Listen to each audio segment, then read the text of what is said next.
Hello everyone, welcome back to our channel দুষ্টু তুলি blog. আমি সুমি চলে এসেছি আরও একটি নতুন ভিডিওর সাথে। তো বন্ধুরা, আশা করি তোমরা সবাই খুব ভালো আছো আর সুস্থ আছো। আজকে আমি তোমাদের সাথে একটা রেসিপি শেয়ার করবো, সেটা তোমরা দেখে বুঝতেই পারছো, মাছের রেসিপি। এটা হলো পার্শে মাছ।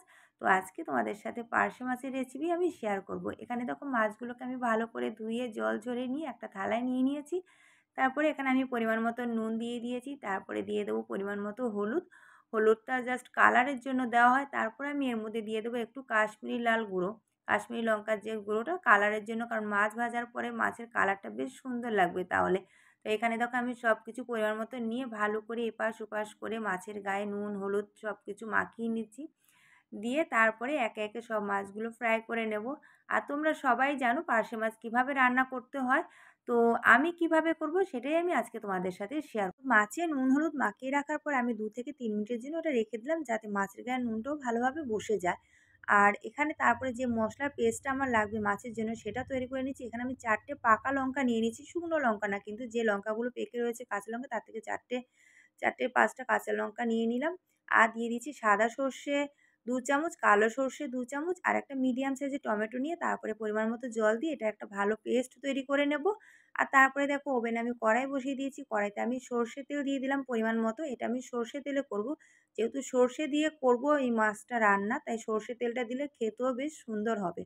তো এখানে দেখো বন্ধুরা, তেলটা গরম হয়ে গেছে, ধোঁয়াও বেরিয়ে এসেছে। এবার আমি একে একে সব মাছগুলো ভেজে নেব। তো সব মাছগুলো ভালো করে ভেজে নেব। এদিকে মাছ ভাজা হতে হতে আমি মশলার পেস্টটাও তৈরি করে নেব। আর সাদা সর্ষে আর কালো সর্ষে দুটো একসাথে মিক্সড করে রান্না করলে কিন্তু সেই রান্নার টেস্টটাও অন্যরকম হয়। কারণ কালো সর্ষের একটা অন্যরকম ঝাঁঝ আছে, আর সাদাটা সেই ঝাঁঝটা নেই, কিন্তু দুটো একসাথে মিক্সড করে করলে খেতে বেশ দারুণ টেস্ট হয়। দেখো, এদিকে মাছগুলো এক পাশ ভালোভাবে ভাজা হয়ে যাওয়ার পরে আমি আরেক পাশ উল্টিয়ে দিলাম। তো ভালো করে এভাবে আমি সমস্ত মাছগুলো একে একে সব মাছগুলো ভেজে নেব। ভেজে তারপরে তুলে নেব। একদম ভালোভাবে ফ্রাই করে নেব। কালারটাও দেখো সুন্দর এসেছে। তো মাছ ভাজা হয়ে যাওয়ার পর সেই তেলে আমি ফোড়নে দিয়ে দিলাম সর্ষে। মাছের ঝোলটা যেহেতু আমি সর্ষে বাটা দিয়েই করব, তাই আমি ফোড়নে সর্ষে দিলাম, আর সর্ষের একটা সুন্দর ফ্লেভার আসে। তারপরে আমি যে মশলার পেস্টটা তৈরি করে রেখে দিয়েছিলাম, সেই মশলার পেস্টটা দিয়ে দিলাম।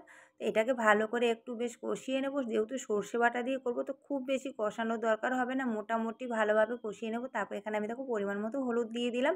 হলুদটা দিয়ে দেওয়ার পরে তারপরে স্বাদ মতো নুন দিয়ে দিলাম। দিয়ে দেওয়ার পরে এটা একটু ভালো করে মশলাটাকে এবার তেলের সাথে ভালো করে এপাশ ওপাশ করে একটু কষিয়ে নেব।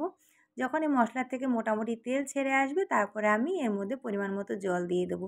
তো সর্ষে পেস্টটা দেওয়ার পরে যে জল, যে মশলার বাটিটা ছিল তার মধ্যে একটু জল দিয়ে সেটা আমি এর মধ্যে আবার দিয়ে দিলাম। দিয়ে ভালো করে এবারে মশলাটাকে একটু নেড়ে চেড়ে নেব। দিয়ে 2 থেকে 3 মিনিটের জন্য আমি রেখে দেবো। বন্ধুরা, তোমাদের কার কার ভালো লাগে পার্শে মাছ খেতে? পার্শে মাছ কিন্তু দারুণ লাগে খেতে, আমার ভীষণ ভালো লাগে। তোমাদের কার কার ভালো লাগে পার্শে মাছ খেতে, সেটা কিন্তু অবশ্যই কমেন্ট বক্সে জানিও। পার্শে মাছের ঝাল দারুণ লাগে। তো দেখো, আমি এখানে আরেকটু জল দিয়ে দিলাম। দিয়ে এটাকে আরও 2 থেকে 3 মিনিটের জন্য হতে দেবো। আর মশলার পেস্টটা দেখো একদম স্মুথ হয়েছে, কিন্তু কোনো সর্ষে, যে কালো সর্ষের যে কালো যে একটা ভাব থাকে, সেটা কিন্তু এর মধ্যে থেকে দেখো মশলার থেকে তেল ছেড়ে এসেছে। এবার আমি এর মধ্যে পরিমাণ মতো জল দিয়ে দেবো। যতটা আমি ঝোল রাখবো সেই পরিমাণ মতোই জল দিয়ে দেবো। তোমরাও তোমাদের পরিমাণ মতো যতটুকু দরকার ততটুকুই দেবে। আর এখানে কিন্তু আমি এটা গরম জল দিচ্ছি। গরম জলটা দিলে পরে বেশ একটু ভালো লাগে, অন্যরকম লাগে খেতে। আর তাড়াতাড়িও হয়ে যায়, ঝোলটাও খুব তাড়াতাড়ি ফুটে ওঠে, বেশি সময় লাগে না। সে কারণে আমি উষ্ণ গরম জল এর মধ্যে দিয়ে দিলাম। দিয়ে এবার এই ঝোলটা যখন ফুটে উঠবে, তারপরে আমি একে একে সমস্ত মাছগুলো দিয়ে দেবো। আর হ্যাঁ বন্ধুরা, তোমরা এটা পেঁয়াজ, আদা, রসুন দিয়েও করতে পারো।